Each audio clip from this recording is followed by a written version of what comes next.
ఈరోజు భారతదేశ వ్యాప్తంగా ప్రపంచంలో ఉన్నటువంటి తెలుగు ప్రజలందరూ కూడా చర్చించుకునేలాగా ఈరోజు ఈ ఆంధ్ర రాష్ట్రంలో ఒక దుర్మార్గమైనటువంటి పరిపాలన, ఒక ఆటవిక రాజ్యం కొనసాగుతూ ఉంది.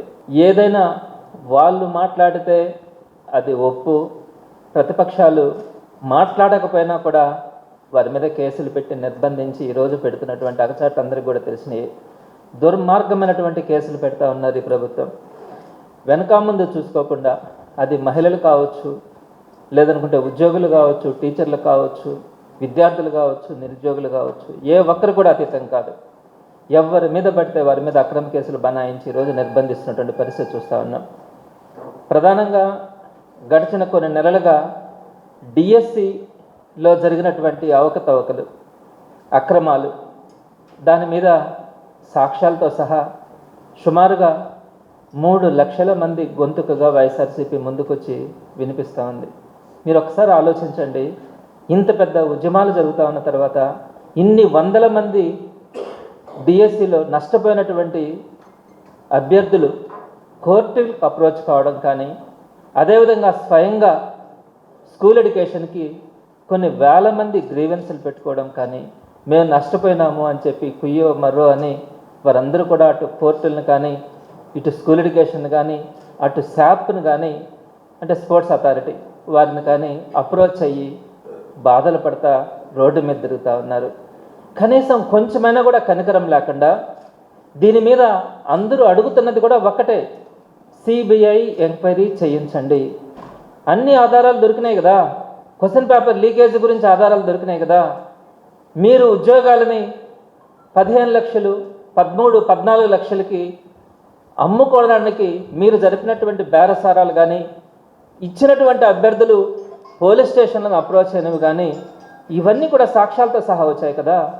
మీరు తీసుకొచ్చినటువంటి దొంగ జీవోలు కానీ, ఫేక్ సర్టిఫికేట్లు కానీ, టెట్ కానీ, డిఎస్సి కానీ, ఏ విధమైనటువంటి క్వాలిఫికేషన్లు లేకుండా మీరు ఉద్యోగాలని అమ్ముకోవడం, కట్టబెట్టడం జరిగినటువంటి తీరు, ఇవన్నీ కూడా మనం సాక్ష్యాలతో సహా చూపించాం. దాని మీద సిబిఐ ఎంక్వైరీ అడుగుతూ ఉన్నాం. మీరు ఎందుకు ఈ సిబిఐ ఎంక్వైరీని తప్పించుకోవడానికి, ఈ సిబిఐ ఎంక్వైరీని లేకుండా చంద్రబాబు నాయుడు గారి కొడుకు మీద ఈ సిబిఐ ఎంక్వైరీ జరగకుండా మీరు ఎన్ని దుర్మార్గమైనటువంటి చర్యలకు పాల్పడుతూ ఉన్నారన్నది అర్థమవుతుంది. మొట్టమొదటిగా మాట్లాడుతున్నటువంటి మా మీద 175 నియోజకవర్గాలలో ఉన్నటువంటి ఇన్ఛార్జీల మీద, కార్యకర్తలు, నాయకుల మీద ఒకే రోజు మీరు బనాయించినటువంటి అక్రమ కేసులు, ఒక్కొక్కరి మీద నా మీదైతే సుమారుగా 4-5 కేసులు నమోదు చేస్తున్నారు. అలా అందరి మీద కేసులు పెట్టడం. రెండో పాయింట్కి వచ్చేటప్పటికి దుర్మార్గంగా ప్రభుత్వంలో ఉన్నటువంటి టీచర్స్ని వారికి ఉన్నటువంటి బాధల్ని చెప్పుకోవడానికి కేంద్ర విద్యాశాఖ మంత్రిని కలవడానికి వారు ప్రయత్నిస్తే, వారికి కూడా డిఎస్సి మరక అంటించి వారిని ఎలాంటి నోటీసులు లేకుండా వారిని ఏకంగా సస్పెండ్ చేసేయడం, నోటీసు కానీ ఎక్స్ప్లెనేషన్స్ కానీ లేకుండా సస్పెండ్ చేయడం. మూడోది, టీచర్స్ ఏదైతే 2025లో సెలెక్ట్ అయినటువంటి టీచర్స్ ఉన్నారో వారిని బలవంతంగా ఎంఈఓల ద్వారా వారందరికీ కూడా ట్రాన్స్పోర్టేషన్, ఫుడ్, అకామిడేషన్స్ ఏర్పాటు చేస్తామని చెప్పి బలవంతంగా చేసి వారిని రోడ్డు మీదకి తీసుకొని వచ్చి పొలిటికల్ ధర్నాలు చేయించడం గవర్నమెంట్ టీచర్స్ చేత. వారి బాధలు చెప్పుకోవడానికి టీచర్స్ వస్తే సస్పెండ్ చేసినారు. మీరు మీ మీద సిబిఐ ఎంక్వైరీని తప్పించుకోవడానికి మీరు గవర్నమెంట్ ఉద్యోగుల దగ్గర ధర్నాలు ఈరోజు ప్రతి జిల్లాలో కూడా చేయించినటువంటి పరిస్థితి. అదేవిధంగా ఈ డిఎస్సిని కప్పిపించుకోవడానికి ఏపీపీఎస్సి గ్రూప్ 1 సంబంధించి 2023లో జరిగినటువంటి రిక్రూట్మెంట్ గురించి ఈరోజు మీరు డైవర్షన్లో భాగంగా మీరు దాంట్లో అక్రమాలు జరిగినాయి, ఏదో జరిగిందని చెప్పి ఈరోజు మీరు తీసుకుని వస్తున్నటువంటి తీరు. 1 by 1 మీరు ఒక్క ఎంక్వైరీ చేస్తే సరిపోయేదానికి మీరు మా మీద కేసులు పెట్టడం, టీచర్లను సస్పెండ్ చేయడం, 2025 టీచర్స్ దగ్గర ధర్నాలు చేయించడం, ఏపీపీఎస్సిలో అక్రమాలు జరిగినాయని చెప్పి 3 రోజుల నుంచి మీకు సంబంధించినటువంటి 2 వార్తాపత్రికల్లో కథనాలు దాని గురించి వేస్తూ తప్పుదారి పట్టించడానికి మీరు చేస్తున్నటువంటి ప్రయత్నం చూస్తూ ఉంటే జనాలు ఈరోజు అసహ్యించుకుంటా ఉన్నారు. మొట్టమొదటిగా డిఎస్సి గురించి ఇప్పటికే అనేక పర్యాయాల్లో సాక్ష్యాలు చూపించినాం. అయినా కూడా నేను మీకు మరొకసారి తెలియజేస్తా ఉన్నాను, ఏం అడుగుతా ఉన్నాము?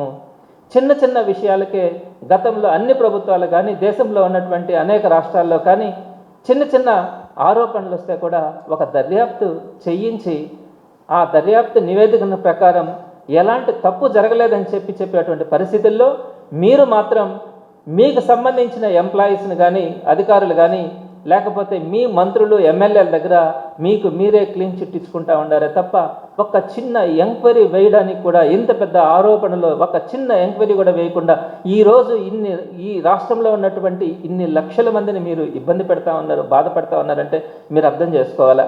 క్వశ్చన్ పేపర్ లీకేజ్ అన్నది వాస్తవం కాదా? ఉద్యోగాలు మీరు అమ్ముకున్నారన్నది వాస్తవం కాదా? 2 దొంగ జీవోలు, జీవో నెంబర్ 4, జీవో నెంబర్ 47 తీసుకొని వచ్చి మీకు కావాల్సినటువంటి వారందరినీ రిక్రూట్ చేసుకున్న తర్వాత ఆ 2 దొంగ జీవోల్ని మీరు ఉపసంహరించుకున్నమాట వాస్తవం కాదా? అదేవిధంగా ట్యాంపరింగ్ చేయడం, మీరు ఏదైతే ఉద్యోగాలు వచ్చినాయన్నారో వారందరినీ కూడా మీరు వెబ్సైట్లో అప్లోడ్ చేసినారో వారి సర్టిఫికేట్స్ని, ఆ సర్టిఫికేట్స్ మేము తప్పని మేము చెప్పిన తర్వాత మొట్టమొదటిసారిగా వాటిలో మేము తప్పని చెప్పిన వాటిని మీరు డిలీట్ చేసేసి మరలా డకిలివి ఇంకొక రకమైనటివి మీరు దాంట్లో అప్లోడ్ చేసి మరలా వాటిల్లో కూడా తప్పులు ఉన్నాయన్న తర్వాత మళ్ళీ ఇటీవల కాలంలో మరలా కూడా ట్యాంపర్ చేస్తారు. ఒకే వ్యక్తికి సంబంధించి నేను తీసినటువంటి డిఫరెంట్ డాక్యుమెంట్స్. అండ్ ప్రభుత్వాలే మోసాలు చేస్తాయా? ప్రభుత్వాలే దుర్మార్గాలు చేస్తాయా? ప్రభుత్వాలే వెబ్సైట్స్ని ట్యాంపర్ చేస్తాయా? ఇంకా ఈ ప్రభుత్వాల మీద ఎవరికి నమ్మకం ఉంటుంది? ఇంకొకటి కూడా ఒక్క ఎగ్జాంపుల్ చెప్తాను, అనేకమైనటువంటి ఎగ్జాంపుల్స్ మీకు చెప్పినాను కదా. ఈ సాఫ్ట్ బాల్ అసోసియేషన్కి సంబంధించి ప్రెసిడెంట్గా కోన రవికుమార్ గారు ఎమ్మెల్యే, మీ ఎమ్మెల్యే ఈరోజు సాఫ్ట్ బాల్ అసోసియేషన్కి ఉన్నారు. దానికి సంబంధించి సుమారుగా 35 మంది వరకు కూడా టీచర్ ఉద్యోగాలు ఇచ్చేస్తున్నారు. మీరు ఒక్కసారి చూడండి, ఒక సర్టిఫికేట్ ఇవ్వాలంటే ఎవరు ఇవ్వాలా? ఒక గేమ్కి సంబంధించి స్పోర్ట్స్లో ఇవ్వాలా, ఒక ఫామ్ 3 ఇవ్వాలంటే ఎవరు ఇవ్వాలా? దాని కింద స్పష్టంగా ఉంటుంది ఏమనంటే ఆ అసోసియేషన్కి సంబంధించిన సెక్రటరీ ఇస్తేనే అది వ్యాలిడ్ అని ఉంటుంది. అలాంటిది మీరు హానరరీ ప్రెసిడెంట్గా ఉన్నటువంటి మీ ఎమ్మెల్యే కోన రవికుమార్ గారు సాఫ్ట్ బాల్కి సంబంధించి సర్టిఫికేట్లు ఇస్తే దాన్ని బేస్ చేసుకొని మీరు ఉద్యోగాలు ఇచ్చారే, అది ఆ ఒక్క తప్పు చాలు. ఇది చాలదా మీరు చేసినటువంటి అన్ని అక్రమాలకి? అదే సాఫ్ట్ బాల్లో శ్రీకాకుళం సెక్రటరీగా పనిచేసినటువంటి వారి వైఫ్కు కూడా ఒక నకిలీ సర్టిఫికేట్ క్రియేట్ చేసి, ఒక నకిలీ సర్టిఫికేట్ శ్రీకాకుళంలో నకిలీ సర్టిఫికేట్ క్రియేట్ చేసి మీరు ఉద్యోగం ఇచ్చుకున్నారు. దానికి సంబంధించిన డాక్యుమెంట్ కూడా మా దగ్గర ఉన్నాయి. ఇలా మీరు అన్ని రకాలుగా అటు స్పోర్ట్స్కి సంబంధించి కానీ పేపర్ లీకేజ్ దగ్గర నుంచి ప్రతి అంశంలో కూడా మీరు చేసినటువంటి అన్యాయాలు, దుర్మార్గాలు, అరాచకాలు ఎక్కడ ఎప్పుడు జరిగినటువంటి రిక్రూట్మెంట్ విధానాన్ని ఈ డిఎస్సిలో మీరు తీసుకొని వచ్చినటువంటి విధానం మేము మాట్లాడితే దాని మీద ఒక ఎంక్వైరీ వేయండి స్వామి, ఎంక్వైరీ వేయండి అని అడిగితే మీరు ఎంక్వైరీలు వేయకుండా ఇన్ని రకాలుగా కేసులు, సస్పెన్షన్లు, మీరు అధికారంలో ఉండి ధర్నాలు చేయించుకోవడం ఎక్కడన్నా ఉందా? ఇది ఖచ్చితంగా అధికార పార్టీ చేసినటువంటి తప్పుల్ని కానీ ఈ ప్రజల పక్షాన మాట్లాడడానికి తప్పకుండా కూడా మా వంతుగా మేము ప్రయత్నిస్తాం. కాంచీపురం పెరుమాళ్ సిల్క్స్ మీ పెళ్లికి మా శుభ కానుక.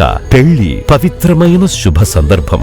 ఆ రోజున ప్రతి అంగి, ప్రతి చీర మీ కలల మాదిరిగానే ప్రత్యేకంగా చూడాలి. కంచి పట్టు చీరలు ఒక్కో నూలు పోగుతో అద్భుతమైన సంప్రదాయాన్ని, రాజసాన్ని నేసిన నెమలి రెక్కల వంటి అందమైన చీరలు. ఖచ్చితమైన కంచి శైలి కోసం కంచి వెళ్లాల్సిన పని లేదు. మీరు కోరుకునే అసలైన అపురూపమైన కంచి చీరలు ఇప్పుడు కాంచీపురం పెరుమాళ్ సిల్క్స్ లో 1+1 మగ్గం ఫోల్డ్ పట్టు శారీస్ 900, 1+1 సాఫ్ట్ సిల్క్ పట్టు శారీస్ 2500, 1+1 సాముద్రిక పట్టు శారీస్ 3500, 3 కంచి పట్టు శారీస్ 4500, 3 సిల్వర్ జరీ పట్టు శారీస్ 5000, 1+1 డిజైనర్ మగ్గం బ్లౌజ్ వర్క్ పట్టు శారీస్ 6000. మీ జీవితంలో జరిగే మధురమైన పెళ్లికి అసలైన కంచి సంప్రదాయం మీ సొంతం చేసుకోండి. Kanchipuram Perumal silks, Pushkar ghat road, Rajamahendravaram.